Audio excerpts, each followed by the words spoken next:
Welcome to this channel, Baruch haba b'Shem Yahuwah, and today I'm going to do the second part of another in-depth study series called Changed into His Likeness, and we start with part 2, which is called The Starting Point of Recovery.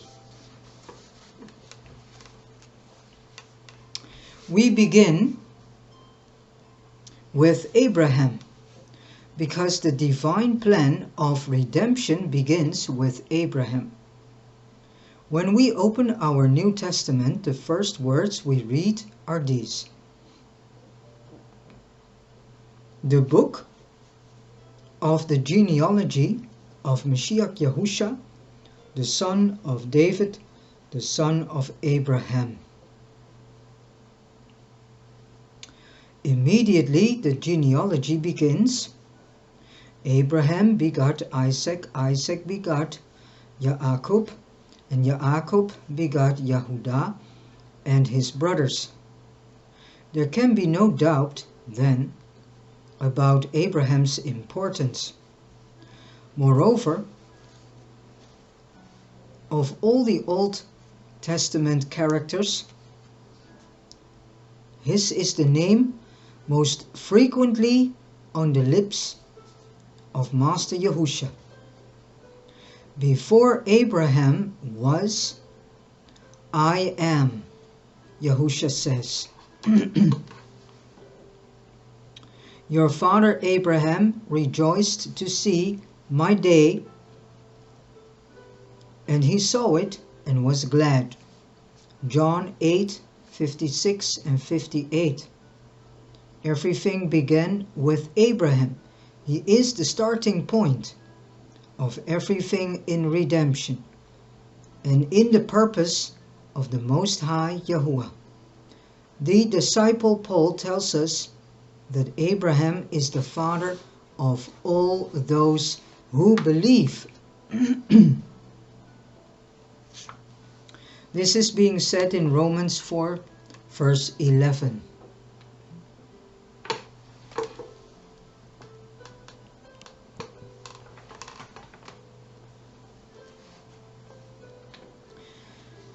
Not Adam, but Abraham, for Adam is the starting point only of human sin. From his day onward, sin reigned. Among the men who succeeded Adam, there were, of course, those who shone as lights in the increasing darkness of those days. Abel was good. He offered sacrifices according to the will of the Most High Yahuwah. But he offered for himself alone. He was not specially chosen or prepared in relation to the purpose of the Most High Yahuwah.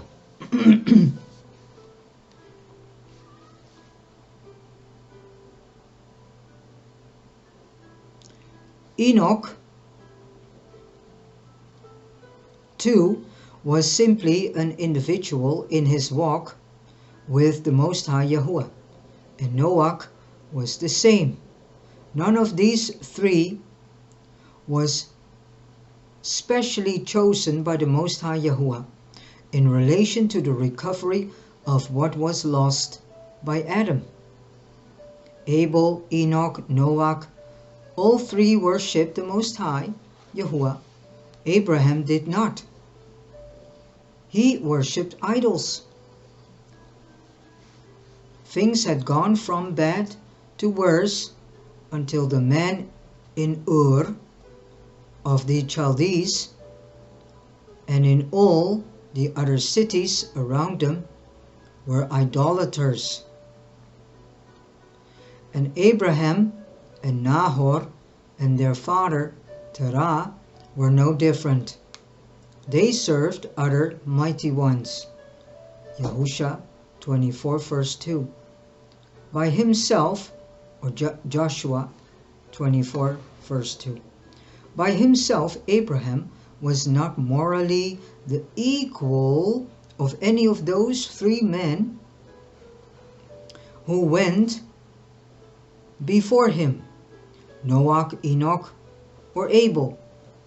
By nature he was on the same level as Adam after his fall, or as Cain, yet he was the starting point for divine recovery. Through none of those who preceded Abraham did Yahuwah the Most High set himself to deal with the situation created by sin. Abraham was the first through whom he did this. Between Adam and Abraham, the Most High Yahuwah worked with men as individuals. In Abraham, Yahuwah went further and began to deal with the question of racial sin.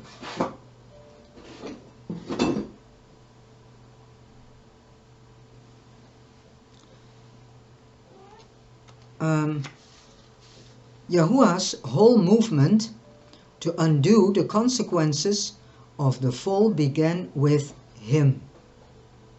Redemption is completed and perfected in Mashiach Yahusha, but redemption began with Abraham.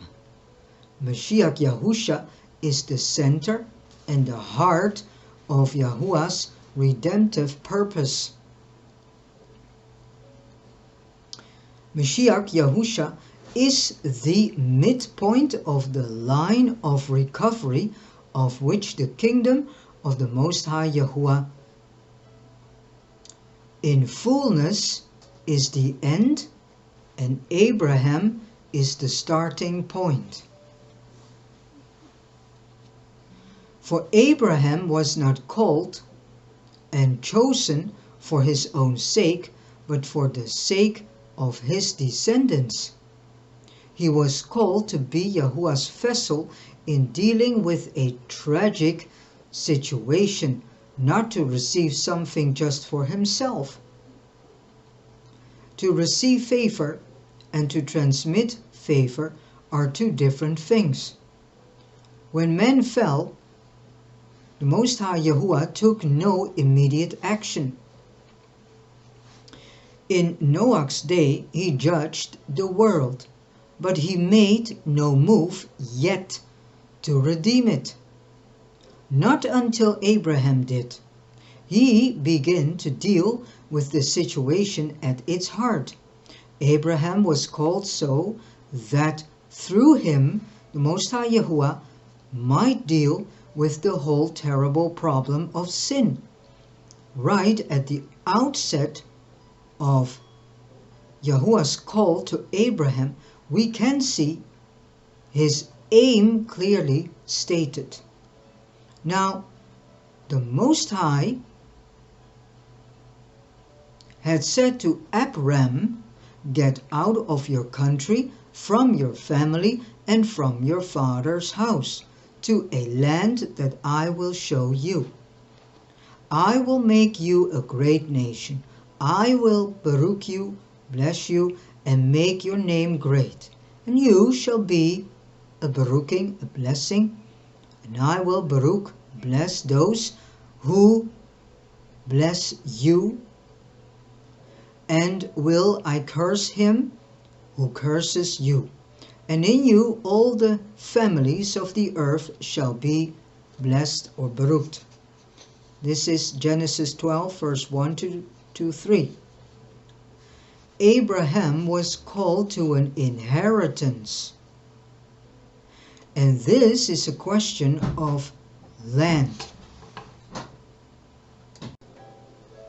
He was called also to be a great nation, and this is a question of people. Through him all the nations were to be baruched, or blessed. And this surely indicates the moral sphere of his call. All Yahuwah's work for his people is connected with a land. If they were faithful, they possessed it. If not, they lost it. From that land all enemies would be cast out, and they were to occupy it for the Most High Yahuwah. The land is the central thought of not only the Old Testament, but also the so-called New Testament, and is still the main topic where it is to do all about, you know. So it is constantly about the land, the promised land, the land of milk and honey. So let us now receive that promise and that promised land, and not again mess it up.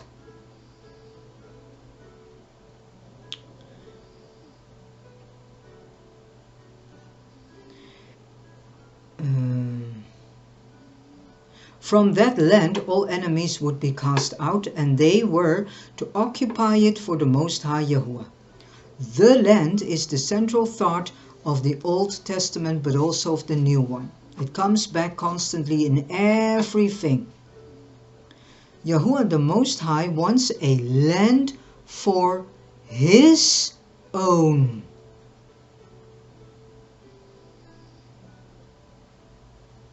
Are we starting to understand here what is being spoken of?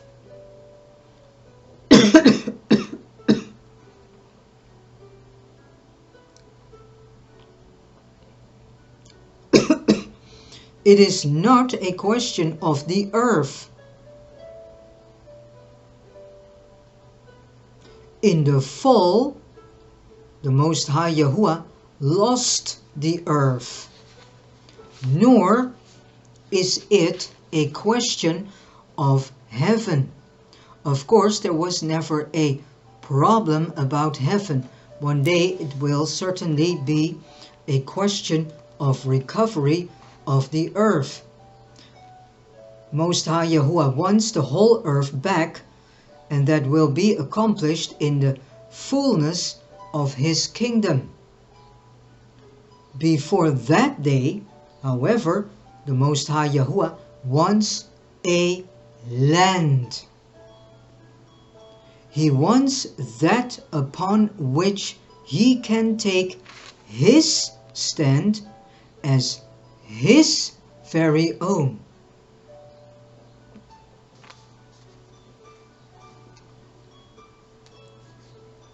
And from there, He can regain the whole earth back to Himself again.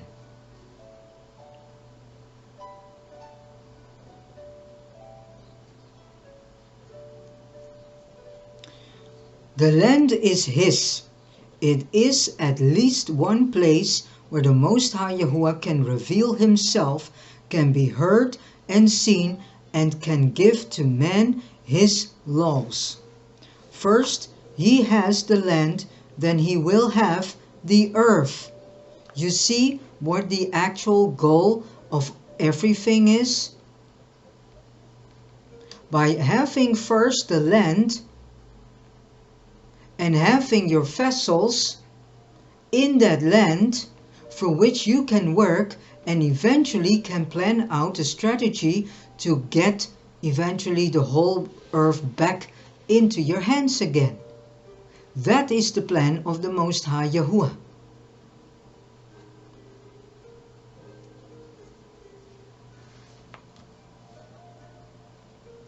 Because in the first place, He had the idea to let Adam and Eve be stewards, rulers over the earth, this piece of land called earth. But that dramatically failed. So He lost that opportunity. But He still has an eye on that piece of land called earth. Because He wants a same kingdom installed here on earth as in the Shamayim. And then he tried to do that first from one country as what we know of, Yisrael.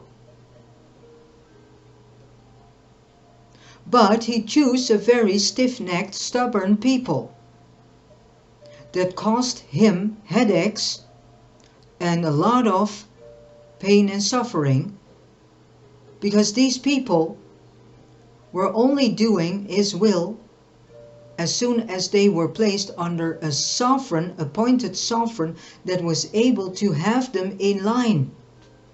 And as soon as that sovereign died, then the whole house went astray. Not everyone, but the majority of the Israelites went astray. And eventually there was a battle between some brothers, and then we got a division in the house of Yehudah and the house of Yisrael. Eventually they will become one again. That is the two-stick prophecy that will be fulfilled. But the question more is interesting. Why did the Most High Yahuwah choose for such a stiff-necked, stubborn people out of all the families already available here on this piece of land called Earth?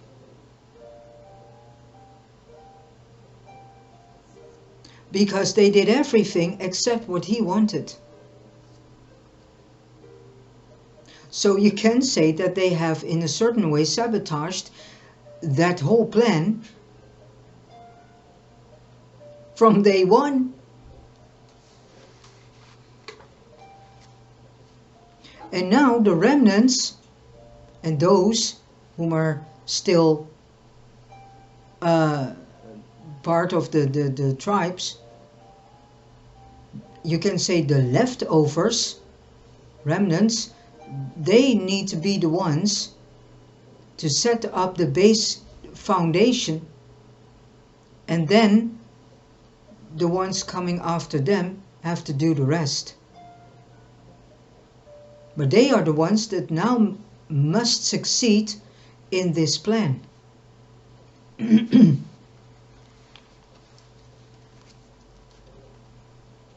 it could be that that is the reason why he has said, okay, with the second coming of Mashiach Yahusha, I now allow everyone in my house, even a Gentile, or better said, a heathen pagan people.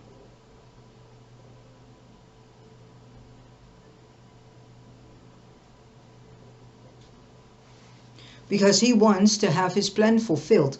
And then you can say, well, then that is a marvelous move to do by allowing even pagans, heathens, to engraft themselves into the 10 Commandments, into his right rulings, into his laws. That's clever, because then the chances are there that you can have sooner the earth back into your hands again. And this is just some thinking of me. So today the Most High Yahuwah still has a land in or the earth, although it is not in one whole piece. Not anymore, no. In the past it was the territory and the whole kingdom of Yisrael. Now it is the assembly known as CHURCH, wherever the CHURCH is in local expression. In Antioch, in Thessalonica, in Ephesus, it is still the land. Because the body of Mashiach stands there. Yahuwah's work of recovery begins with the land. Therefore, every believer can stand for the Most High and for His will in the place where He lives and works. So, even though we are captives in a nation that is not ours, we can stand in submission, in the authority, to the authority, of the Most High Yahuwah Elohim and can do work for him.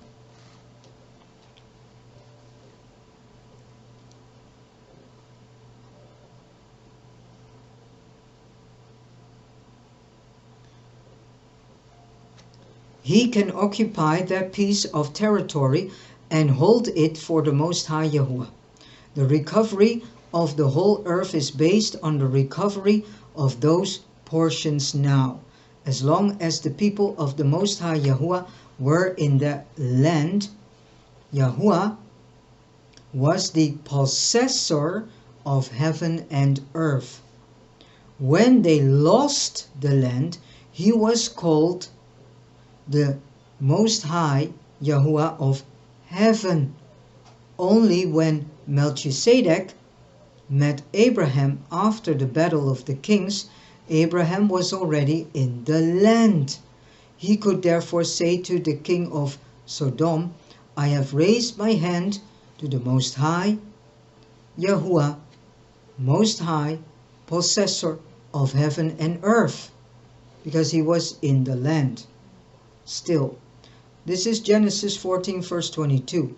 But the time came when Yisrael lost the land, and then Nehemiah writes, I was fasting and praying before the Most High of heaven. Nehemiah 1 verse 4. Because they have let the land go, therefore the earth is lost to the Most High Yahuwah.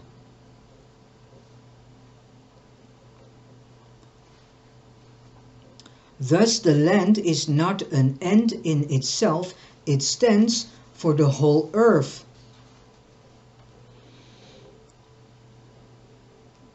The Most High Yahuwah is thinking ultimately in large terms. Blessed are the meek, says Yahusha, for they shall inherit the earth, this earth of ours, which will come back to the Most High Yahuwah in fullness at the end of this age, is being won back now by the meek. Just as in the Old Testament the land of Yisrael was in different portions, where his children stand for him now are a token of his sovereign right to the whole earth today. The Most High Yahuwah wants us not only to preach the word and to edify and build up his assembly, he wants us especially to stand on this earth for him. It is not even about healing people and casting out unclean spirits in people. It is actually about standing on this earth for him, the Most High Yahuwah. Wow. The new so-called testament, better said, the so-called New Testament parallel to the land is the expression we find in the writings. The kingdom or rule of heaven. The land was the sphere upon this earth in which Yahuwah's word ruled, the place where his power was effective. When the New Testament speaks of the kingdom of heaven, it has in view just such a sphere in the earth today where the rule of the Most High Yahuwah is effective. The question today is, does heaven reign already in the assembly? It certainly does not anywhere else.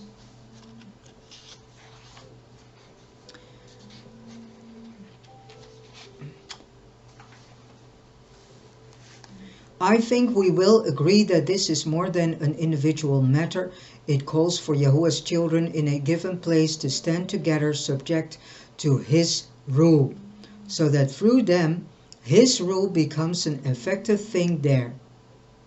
It is not only a question of the preaching of the word, but also of the presence of the kingdom. The word of favor or grace is for the salvation of sinners.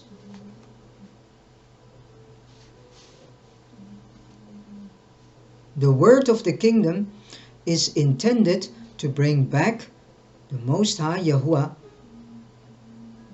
the earth which is His by right. Unless our work affects the earth in this way, it is falling short of Yahuwah's purpose. The Most High Yahuwah used much time to establish Abraham in the land of promise. As soon as Abraham left in a little way to go to Egypt or to go to Gerar, he was in moral defeat. We spiritualize these things and draw from them lessons about Abraham's personal walk with the Most High Yahuwah. But in doing this, we may overlook something important. It is this, that the Most High Yahuwah wanted the land because the Most High Yahuwah wants the earth.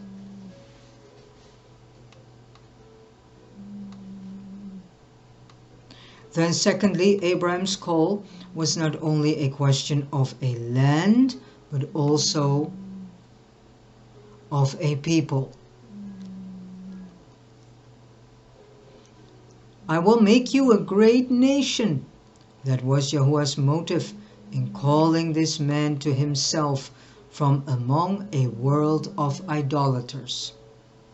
Conditions had greatly changed since Adam's day. Adam was judged and punished, and as we have said, he was not thereafter concerned with the earth as a whole. The only demand made upon his generation was for individual godliness or Yahuwahness. They either sought after the Most High Yahuwah or they did not. With the generation of Noah, however, something different is introduced, namely a law. Genesis 9, verse 3 to 6.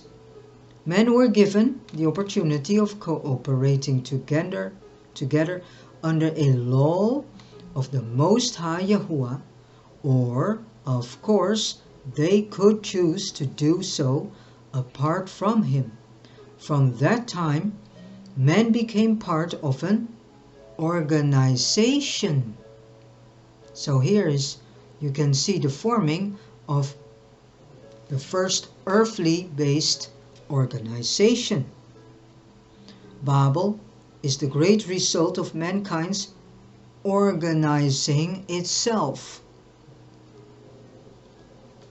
And from this ultimately comes Babylon, the counterfeit of the body of Mashiach, then at the beginning of the world as we now know it. The Most High Yahuwah chose out Abraham with a view to securing for himself a people. In Adam's time and in Noah's, the Most High Yahuwah dealt with the whole world. All humanity left Eden in Adam. In the flood, the whole world came under judgment. These were the disastrous results of the fall. Now we come to the time of Abraham, and the Most High Yahuwah is going to begin a work that will undo the effects of that fall. How will He do this? He is not going to sweep the whole world back to Himself willy-nilly. He will work to secure a people through whom He can win the world. And actually, if you ask me, He could have created this a long time ago already. So,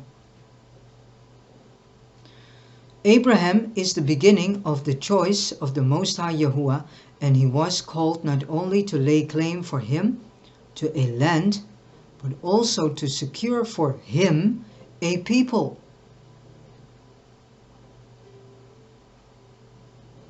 So he had to create the right type of people for the Most High Yahuwah. That's what I read in this, and how I read this sentence. The greater part of the Old Testament is taken up with the record of Yahuwah's people on the earth. Have we realized what it means to say that Yahuwah has a people on earth? Suppose we belong to a business house having widespread overseas interests. How confidently we say, we have a man in Tokyo or in Manila, meaning a representative in that place. That is just what Yahuwah has in his people on the earth, and that is how he would speak of them.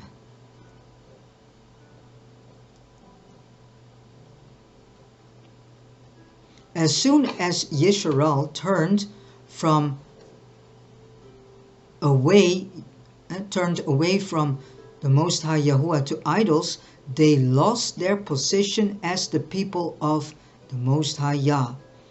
And the Most High Yah lost his people. The land has committed great harlotry by departing from the Most High. Call his name Lo Ami, for you are not my people, and I will not be your Yahuwah the Most High. Hosea chapter 1 verse 2 and 9. They might commit other sins, and then they were a sinning people, but still the people of the Most High Yahuwah. When, however, they fell into idolatry, they were no longer his people. He had to repudiate them.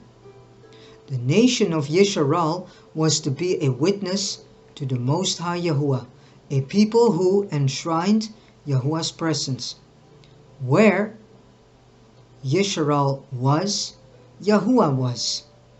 When their foes came against them, it was the Most High Yahuwah they encountered. To deal with them, they must deal with the Most High Yahuwah, while Yisrael was true to the Most High Yahuwah. It held a unique position, apart from and superior to the other nations. That was gone as soon as they yielded to idolatry. Where Yahuwah has a people now, he has a witness. Where he has no people, he has no witness. The call of Abraham has a special character, unique in the Old Testament. There was nothing quite like it, for this was Yahuwah's first great reaction to the fall.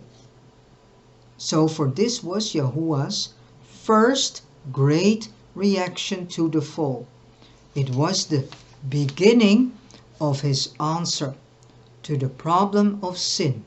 Abraham was to reveal the Most High Yahuwah as the Redeemer who calls man out of a world of idolatry to faith in himself.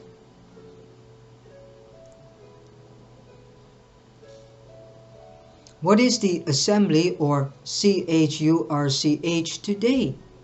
She is the people of the Most High Yahuwah, or in the words of Acts, chapter 15, verse 14, a people for his name. As Yahuwah, the Most High, once committed his purpose to Abraham, so today he has committed everything to his assembly. It is not enough, therefore, just to preach the word for individual salvation that must be done, and every one of us must seek to win men individually out of the world to faith in Mashiach Yahusha. But let us understand the motive behind such work. It is not just that the sinner should be saved and should arrive at a place of security and contentment. Yahuwah wants a people for himself who will confess him before men. Every born-again child of the Most High Yahuwah must be taught to take his place in that witnessing people. For the Most High Yahuwah does not deal directly with the nations today, but through the assembly, which is his body. So actually we speak of the body of Mashiach, but correct would be the body of the Most High Yahuwah. It is to take our share in the task that we have been called, and the Most High Yahuwah desires that we should find our place there. And with this I have come to the end of reading part 2 of this in-depth study, Changed into His Likeness. And that is also the reason why I'm doing what I'm doing at the moment, since the beginning, well, the so-called beginning of this year, because we are still in the old year, although many people do not want to know this. The new year's hasn't started yet. It starts somewhere in April, in the end of the Roman calendar, 3rd month, and then the new year actually starts. So this is what I'm since recent doing, is presenting as much as possible in-depth information, teaching, words,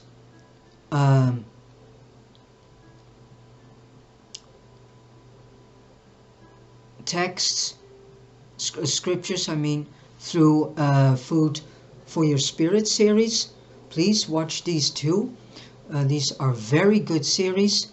I started recently, actually, because I started first as shorties, but the shorties, all of a sudden, something happened between my phone and the uploading of YouTube, and they didn't come over in the way as they should be. So Yahuwah told me to create something new and to go a different way with it, and it turned out into the series Food for Your Spirit, which presents an everyday word. Please listen to it. There's extra information added to it that makes you ponder upon the chosen text for that day. It is for every day of the year an inspirational, daily inspirational word to meditate upon. So please watch these two Food for Your Spirit series, as well as all the so far uploaded new in-depth study series. And there's a changement, of course, going on this channel, and I like the changement, of course, actually. So, and he told me to bring out as much as possible fundamental information that will help many people to understand what they have to do and how they have to walk their path of being set apart one, also known as the narrow path, and to give all these people a basic foundation of what Yahuwah wants us to do, actually. Because everyone is thinking in terms of Yahusha, but it is all about Yahuwah. So there's a lot of confusion going on in the body of Mashiach, which I prefer to call the body of Yahuwah, actually. And And that is why I'm doing what I'm doing.